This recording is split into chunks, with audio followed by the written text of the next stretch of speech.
Hi everybody. The topic is obviously how international marketplaces can help to build your business globally. A bit of background about me and my international credentials. So I studied at University of Birmingham and did international relations and politics back in 95 to 98. Then I did a master's at SOAS, so not very far from here, in Middle Eastern Studies. When I left SOAS, at the time, credit was easier to get, and I got some money together and I started a journal, just as a side topic, on political and economic risk in the Middle East, rather than taking that money and buying a property in London, which would probably have been a better option in the late 90s. I founded one of the first social networks in the Russian-speaking world, which was based out of Kiev in Ukraine. I am a former power seller on eBay and Amazon who set up a business in 2009 called Pentagon, and we've got 220-ish people now working on helping companies sell on marketplaces. And in the summer, I'm moving to Bangkok for 2 years to set up Pentagon Asia. So that's a little bit about me. So why are marketplaces important for British brands and retailers? I think the key statistic from my presentation that you want to remember is probably this one, the fact that marketplaces globally will own nearly 40% of all online sales by 2020. So marketplaces are a very, very significant part of e-commerce. Also, 66% of international consumers would prefer to buy from a marketplace compared to a retailer's own site. And then if you go outside of Europe, that becomes even more marked, where 85% of e-commerce transactions, for example, in China, take place on a marketplace. So why do people shop on marketplaces? Why are they so sticky? I think if we use the Amazon example, a couple of Amazon 101s. So the first one is obviously assortment. When Jeff Bezos started Amazon, he set his stall out very early on with this. Our vision is to be Earth's most customer-centric company, to build a place where people can come to find and discover anything they might want to buy online. So anything. The idea was to give the widest selection. The second reason people shop on marketplaces is value. And I think, this is quite an interesting quote from him as well about how, some companies look how to charge more and others look how to charge less. And we're going to be the second, full stop. So I think people go to marketplaces, obviously, for value. Third one is trust. So marketplaces have feedback systems, so you can't escape scrutiny if you provide a poor service on a marketplace in the way you can do sometimes on a website. And then also Amazon's obviously got all these big data capabilities and can recommend to you what you want to buy, even if you didn't know you wanted to buy it, based on your your buying history, etc., and what you've been searching for. And then finally, convenience. If you look at Amazon, I think probably the most important initiative that they've done in terms of the marketplace was Amazon Prime, where you pay a fixed fee a year and you get lots of benefits of buying from Amazon, like free postage, etc. And that creates a lot of loyalty. So the result is that Amazon has taken over the world, and the more people buy from Amazon, the more they invest in reinforcing why they bought in the first place, which creates this ever-growing, chart of billions and billions of dollars. So Amazon has taken over the world. In the United States, maybe. So Amazon is very dominant in the States. Al was referencing Jet, which is a fairly new marketplace, which has got a lot of money to spend and is doing lots of innovative things. US still is the largest retail market, and 62% of online buyers have purchased through a marketplace. And obviously, it's a big population with high internet penetration. But not in China. So in China, Amazon actually surrendered to a certain extent last year and set up its own store on another marketplace called Tmall. China is therefore not dominated by Western marketplaces or brands. They're very much local players, Tmall being the largest. That is obviously me, next to Jack Ma, the founder of Tmall. And Tmall is by far the largest business-to-consumer online platform in China. Over 100 million daily unique visitors, just to give you a sense of its size. Over 300 billion of GMV, or gross merchandise revenue. 17th most visited sites in the world when I did this deck, which was not that recently, so may have gone up by now. And then over 280 annual active buyers, which is a phenomenal statistic. But it's not just Tmall either, because JD.com is probably more like an Amazon equivalent in China. They have their own warehouse infrastructure, the way that Amazon does. It's the largest online direct sales. It's got 6.3 market share, 118 million active customer accounts. So even being second in China is still pretty impressive when you compare it globally. I think it's also worth mentioning about Tmall that Tmall's bigger than Amazon and eBay combined. So they've got 166 warehouses in 44 cities, and it covers over 2,000 districts and counties nationwide. And like most things now, it's migrating more and more to mobile. So China is the future. Obviously, with the population that it has and the growth it's seen in e-commerce, and the fact that it's already $500 billion business with 650 million internet users. The statistics, speak for themselves. This is, again, that's me in the background, if you can see me, and David Cameron, which is where I met Jack Ma. You can see the back of his head last October. And obviously, the British government is very supportive of British brands selling on these Chinese marketplaces. And this was before the state visit last October. So China is the future. Possibly, though you might also want to consider India. So by 2020, India will be the third largest consumer market behind China and the US. But in 10 years after that, 2030, India is going to actually be the number one, and the middle class will spend over $12 trillion. So India is predicted to be bigger as a consumer market than China by 2030. Again, over 1.2 billion people and 400 million internet users at the moment. And again, another local leader in Flipkart. But it's not just Flipkart, because if you look at India, there's lots and lots of different marketplaces and more larger conglomerate type of businesses are coming into the space because they see the value in marketplaces and how successful they've been elsewhere. So Tata is an interesting one because they've announced that on May the 27th, they're going to launch this new marketplace called Click. Tata is obviously a 100 billion plus conglomerate in India, and the fact that a company of that size is getting into this space says a lot about how valuable it's becoming. eBay obviously have a site in India.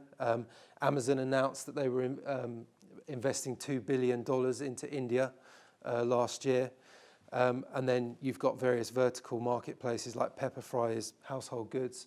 Jabong is part of the global fashion group, which has other properties around the world. But it's a very, interesting market that's just kind of kicking off in India. And it's not just India either. So if you look at the list of the top 10 consuming countries by 2030, the UK isn't even in there anymore. France is down at number 10. Obviously, India, China, and the USA are the top three. Japan's fallen back. And then you've got big markets in the emerging world like Indonesia, Russia, Brazil, Mexico, 8. And I like this chart from the Gapminder project, which basically shows how long people are living and how much income they have. So if you look at the top right, there's a tiny little dot at the top right, which is Qatar, which is the highest income country in the world on a per capita basis. And then obviously the blue countries on the bottom left are the mainly African countries. And then Asia's the red, the Americas are the green, and Europe is the yellow. So you can see in terms of size, China and India are by far the biggest, and they're moving across that chart. USA is in a strong position at the moment, and Japan as well. But they're interesting pockets of opportunity that are emerging. In Western Europe is a very big market for e-commerce. If you look outside of the UK, there's some big marketplaces in France, like La Redoute, which is focused on fashion. Zalando's focused on fashion out of Germany. Cdiscount is probably the biggest marketplace in France. Typically French, there's no real dominant American leader in the French market. It tends to be domestic companies. And then emerging Europe, Ozon in Russia, big population, lots of internet users. Allegro, very dominant in Polish e-commerce. I think over half of all transactions in Poland are done through Allegro. The Middle East. The Middle East is a very small market, but it's growing quite fast.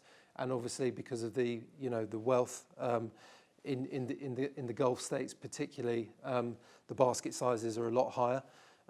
Cash on delivery is quite popular in the Middle East, and Marker VIP that we know have a service where they actually drive product to people's houses and wait while they try it on and then take whatever returns are there. So Digicala is interesting as well because Iran has obviously just opened up because of sanctions being lifted, and it's a big market, a very well-educated market, lots of millennials, so there's a big opportunity there.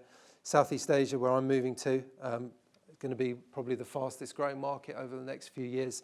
So there's sites in Indonesia. Again, you'll notice that they're mainly domestic sites. Indonesia Matahari Mall is another big retail conglomerate that set up a marketplace. Latin America, the two main players there are Mercado Libre and Linio. Linio is started out as a sort of Mexican play. Mercado Libre is more Brazilian. Again, a big, fast-growing population. So, and then Australia and New Zealand. TradeMe, interesting statistic, has more active users than Facebook in New Zealand, which gives you a sense of how popular that site is. And then eBay does pretty well in Australia and is by far the largest seller of goods online in that market. And then finally, Africa. Africa is behind the curve a little bit, but in terms of population growth, Nigeria is predicted to be the next country to hit 1 billion people by 2100. And I think, there's going to be some incredible opportunities in Africa over the next decades, and there's already some, early movers in that market. So why not join the party? Clearly the world is getting flatter, and marketplaces are too big to be ignored. And also for retailers, it's a great way to not only increase sales, but also to get new learnings, particularly in markets that you wouldn't necessarily invest a lot in order to set up a own brand website. So things to consider when selling on marketplaces, multiple integrations. So we talk to retailers all the time. One of the big pushbacks we always get is IT resource. There's always something on the roadmap for the IT team to do. And therefore, I'd always recommend using an integrator. There's lots of middleware companies out there where you can do one single integration to them in terms of giving them your product information and then getting your order information back and then allowing them to just, sell through that integration on different marketplaces. Obviously, Translate Media touched on the whole translation versus transcreation topic. Even in English, it can be a challenge because, Americans call trainers sneakers or running shoes sneakers. We call them trainers and Australians call them pumps. So, localizing is very important. Being aware of the different rules in terms of tax and VAT. So obviously in Europe, as long as we're in Europe, it's not such of a challenge, but you do need to register for VAT if you go over the thresholds in each country. Outside of the EU, we tend to work on the basis that the end consumer is the importer of the goods, and therefore we don't have to worry about the VAT. Then you come onto the duties, direct duty unpaid via direct duty paid.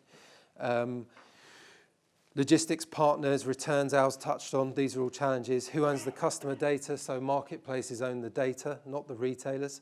And there's some quite strict rules about that for different marketplaces. We always get asked the question about whether marketplaces are a good acquisition tool for retailers. And yes, to some extent, but people tend to be loyal to the marketplace for the reasons that we mentioned earlier.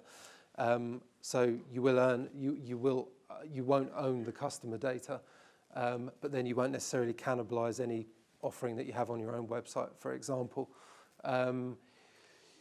Legal compliance, every country has different rules that you obviously need to abide by when you're selling. Marketplaces are very labor intensive. This is why I set the business up. It is a labor intensive business. Technology doesn't solve all problems. So you need to be prepared to invest time and money into building a team around marketplaces. Delayed payments, you don't get your money instantly on a marketplace. Normally, you do on some marketplaces, but on a lot of marketplaces, you have to wait for a week or 2 weeks to get the money back from the marketplaces. And then different marketplace SLAs. So I was just looking at one marketplace in France before I came here. So they insist, for example, that deliveries from outside the EU are direct duty paid. They insist that you can't put marketing material in the products when you ship them to the customers. They also insist on disputes being managed through their own resolution centre, and they can hold money until claims are resolved. They put limits on how quickly you can answer emails from customers, which in this case is quite reasonable, 2 business days. I think the KPIs in China are about 30 seconds. It's all WeChat, and it has to be done very, very quickly. And for some bizarre reason, you can't exceed 5 emails to one customer for each request. So just some ideas of things that you have to be aware of. So what do? So we have 3 models. So we have an integration model. So if you're just looking for that software piece that I mentioned earlier, and you want to get out to all of these marketplaces by a single integration, we can do that for you. So we have a piece of software which we've developed called Hemisphere. If you want more information, you can find it at myhemisphere.com. We integrate to the marketplaces, eBay, Amazon, all the ones there. And we're doing that for different brands and retailers, some of whom are there. So Dyson, Next, Pretty Little Thing, Sports Direct. Second model we have is an integration plus store management model. So this is where we add service to the integration. This is where our team of 200 plus people comes into play, and we do lots of stuff around account management, so actually trading the stores, optimizing the data so they surface higher in the search results of each marketplace, merchandising, customer service and creative service. So we do lots of branded storefronts and promotions. And again, we work with a lot of companies that don't necessarily have the in-house resources or desire to manage marketplace channels. So we do that for, again, this is just a few companies that we work with. We actually launched BMW's first ever direct-to-consumer initiative a few years back, and are still working with them, so that's quite interesting. And we don't just focus on fashion, we also work with car parts, tech products, home products, so we sell across all things. And then the final model is our consignment model. So as well as integrating to marketplaces and providing the service to manage them, this is a model where for a retailer that doesn't necessarily want to take any risk at all, we can act as the merchant of record. And so we take the stock from the UK, we manage all the logistics on behalf of the retailer, we sell the products for them, we manage all the duties, local VATs that were applicable, etc. And then just give them the money once the products have sold. And we call that Arcade, and there's more information at arcaderetail.com, and these are some of the companies that are using us for that. So just finally, we're working closely with UKTI, who have an exporting program specifically for marketplaces. We've run a couple of events in the last year called Fashion Without Borders, where we've brought a lot of these marketplaces to London to talk about what they're doing and how British brands and retailers can kind of take part in that. So that's pretty much it. I know it looks like there's a few students in the room. If anyone's interested in getting any more information or wants to work in this industry or anything, feel free to come and chat to me. I'll be outside afterwards. Thank you.